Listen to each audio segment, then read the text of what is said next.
Greetings, 757. I'm Sean Avery, President and CEO of the Hampton Roads Workforce Council, and you're listening to thinkHIRE. Thank you for joining us for the first thinkHIRE episode of the new year. If you're new here, thinkHIRE is a podcast brought to you by the Hampton Roads Workforce Council. Every month, we bring you engaging conversations with workforce development think tanks in our region. We're kicking this year off with our very own Amanda Slosson, Senior Director of the Hampton Roads Regional Workforce Training System.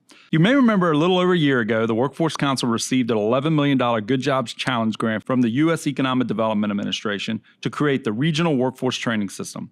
This is the first structured workforce training system in Hampton Roads, focused on developing a qualified workforce for the maritime industry.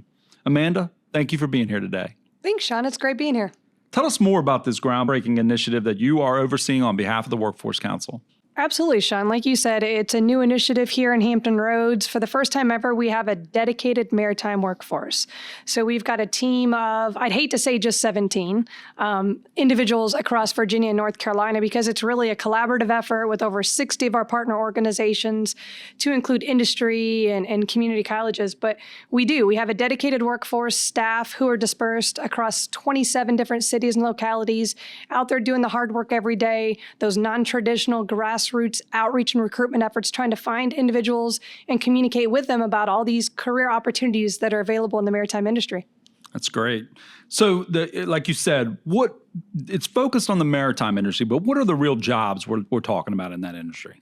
The critical jobs really tied to maritime right now, the industry is telling us that they're in the most dire demand of qualified talent is your welding, your pipe fitters, your ship fitters, electricians, outside machinists, painters. There's a lot of other career occupational pathways, but those are the most critical fields right now where we're trying to find folks, get them trained, and get them connected to those employment opportunities. That's great. So some people may ask, well, what is the maritime industry? I mean, that is a broad kind of thing to say. I mean, I know it's associated with the water, but what industries do we kind of claim are in that maritime base? Here in Hampton Roads, we say if it touches the water. So we're talking about bridge tunnel expansion type of project work, the coming online, the offshore wind projects. But more importantly, the biggest industries I would say that we're supporting right now that are the most in demand is that ship repair and shipbuilding. The occupations tied to that industry. Perfect. Yeah, that's exactly right. Well, I mean, then how many jobs are we talking about? I mean, we've done some reports and the numbers are staggering, but give us a few stats. They are. I mean, some stats that we have right now is through, I think the year was 2027, over 11,000 commitments to hire. So that means here in Hampton Roads, with our local industry partners, they have already said they have 11,000 jobs that need to be filled. So people we have to find, put through training, and get connected with them for good careers. But we don't do any training at the Hampton Roads Workforce Council. We do not. Who's doing this training that we're putting these people into? That's a great question. That's where our community partners come into play, specifically our community colleges and some other organizations. Really, that's where this collaboration, the partnership comes into play. Our dedicated maritime workforce might be out there trying to identify and find potential participants, but at the end of the day, we're connecting them with the training programs that are available through our local training partners, community colleges, Tidewater Community College, Virginia Peninsula Community College, Camp Community College, and a bunch of other locations. And we're putting them in the right fit training program.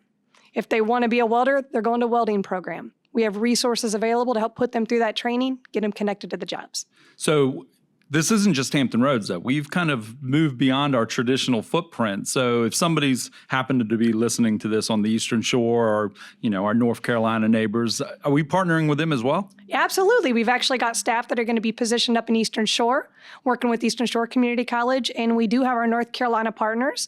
The College of the Albemarle is our core partner down there doing the training, as is the Northeastern Workforce Development Board. They've got staff that are down there in the rural areas, finding folks in need of training, bringing through the programs, getting them connected to jobs as well. That's great. So you said we've got a number of resources that we can provide to individuals, but it's not just training dollars we're talking about here. What are some of the resources we're able to provide, such as supportive services and things like that? Sure. I mean, it's really about finding an individual who, first and foremost, sees himself working in one of these careers, right? That's what we need, is somebody who's interested in working in the trades. The next step is finding out what trade is the right fit for them, picking the training program. But for a lot of individuals, they might be asset resource limited, right? There are barriers that could prevent them from attending training, such as transportation, equipment that's required to work in the field. So for individuals who are eligible, and we do work with them, go through an assessment process, there are resources to help mitigate those barriers so that we can help them successfully enroll in, complete training, and get into that career and occupation that they seek. It's fantastic. I mean, this year our results for this program have already been phenomenal, at least in the first 6 months that it's been going on. We've already had about 228 graduates from the programs, but there's other stats that go beyond that. Tell us a little bit about the stats so far. Sure. I think the story to tell is of the 228 people that have graduated, we already know that 82 of those individuals have been connected to jobs. They're already employed. We know that 69 of those people are pending employment verification, which means they're already in talks with employers just waiting for that offer letter to come through. And then there's 78 remaining graduates that we call available to hire. We're working with those individuals on a weekly, monthly basis, making sure they're getting connected to jobs too. The end goal isn't just trained here, it is employed. The goal is to get folks employed. Well, by the time people listen to this, we'll have all those people employed, but we'll have a continual basis of individuals going through this system. So this is just a point in time kind of numbers, but our numbers have already increased just in the next 3 weeks after the program, the first 6 months. So we're always going to have a rolling basis of people interested in getting into the career fields. Absolutely. So we want employers to reach out to us if they're interested in hiring out of this program, for sure. So what is the process if a job seeker wants to get involved, if an employer wants to get involved, what's the process they have to go through? Oh, perfect. For the job seekers, they can actually go to our website right now. There is an information form that can be completed. What that does is gives us just their basic contact information so that somebody from the team can reach out to them, have a conversation, answer any questions they might have, and figure out next steps. For employers, we do have an employer engagement team. We want the employers to come out. One of the things that we're doing on a monthly basis is we call them employer information sessions. Sometimes an individual doesn't know if maritime's the right for them or what occupation would be the best fit. So we want them to have that opportunity to be speaking to the employers that are looking to hire, to hear straight from them, what's it like to work in the maritime industry in a specific occupation. So we need employers. At the end of the day, the employers have to be a part of this conversation because they're the ones that are hiring the talent. So we recently launched a new campaign to try to get individuals interested in the system and employers interested in it, and we call it the Waves of Opportunity campaign. Can you talk a little bit about that?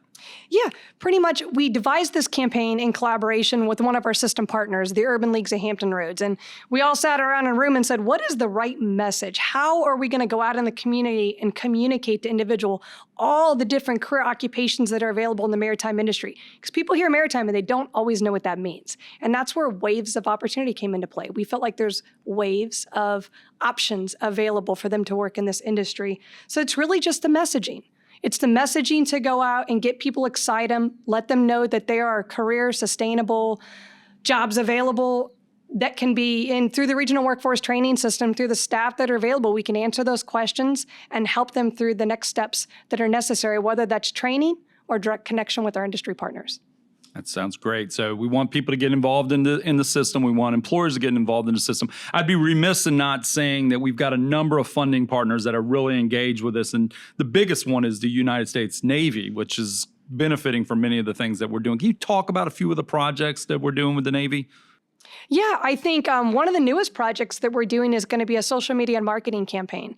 This is great because this is going to be an opportunity for us to brand what a larger message about working in the maritime industry might be. This is going to be an opportunity for us to get out there through social media and do some strategic digital marketing, meet those participants where they are, how they want to hear this messaging, where they want to hear the messaging. And then on the backside, our team, the staff, that workforce, we're here waiting to help those people once they hear that messaging and they have questions and they want to enroll in the system. Other projects that we're doing is capacity building, right? As we find more people to meet this industry demand signal, we have to make sure that our training providers have the tools, the resources, and the capacity available to train these folks that need to be fed to industry. So some of the projects are going to be helping with instructors for these training programs, getting more welding booths available so we can run multiple classes. So it is a holistic ecosystem effort. It's about making sure that we have what we need to meet that industry demand signal, but more importantly, helping the individuals in our community that are in need of good careers. Yeah, I mean, the important part of why the Navy's involved with us is because it's really driving the defense industrial base, which is huge for our region, but it's also huge for the country. We build half the submarines here. We build the nuclear-powered aircraft carriers, and they need the workforce, or we're not going to be able to stand up our defense and so we're part of that defense industry, and it's a good feeling to be part of those efforts. Absolutely. As a veteran myself, a lot of people just think of the individuals with the uniform, but it is the people, boots on the ground, that are building the ships, repairing the ships. They're critical to the operations of our military. So that's why it is so significant, not just here in this region, but nationally, that we can find that talent, train that talent, and get them connected to those jobs. Well, Amanda, you've got a lot of work to do, so I don't want to hold you up anymore. Is there any other information you'd like to share for our listeners? I guess I would just say this region is open for business. Industry is looking to hire. If you're a job seeker, we're here to help you. Please go to the website. Somebody will be in contact and we'll discuss next steps. Amanda, thank you for being here today. And to those folks tuning in, remember you can binge on thinkHIRE episodes on our website at theworkforcecouncil.org. Thank you again for tuning in to another episode of thinkHIRE.